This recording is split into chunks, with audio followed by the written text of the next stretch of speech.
My PhD research is about emotional labor in leadership identity construction, where I focus on emotional process when managers trying to effectively manage their own emotion in order to claim their leadership identity in front of their employees. So I basically collected the data from 18 healthcare organizations from both sides, like manager side and employee side, in order to gain some insight about how identity could actually persuade or motivate managers to manage their own emotion in order to claim this identity, and how this process basically affect their own well-being and also employees' well-being. If someone express their own emotion when they're doing the same thing with like their behavior, the congruence between the emotion that they express, then behavior would match and increase their leadership effectiveness through trying to build a relationship with the employees in the organization. So the organization is not just about buildings, but it's more like about people working together.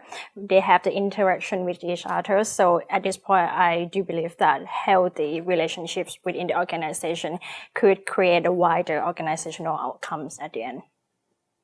During my PhD, my paper have been accepted at competitive conferences. For example, last year I have just been in a British Academy of Management conference, where my paper also got a Best Paper Award from Leadership Track. Recently, one of my empirical papers has just been accepted to present at Chicago, which is the Academy of Management meeting, which is gonna take place in August this year.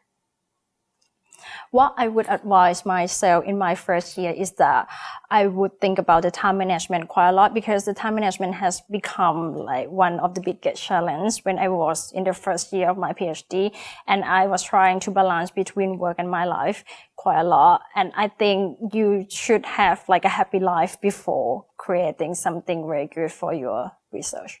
So at the end of my PhD, I'm hoping to stay in academic and would like to explore further in terms of the sample, because now I'm doing the research in the sample in the healthcare organizations, and I would like to explore the same process of emotion further in the broader sense of samples. For example, I would go for consultancy or engineering companies, which is also a professionalized setting as well.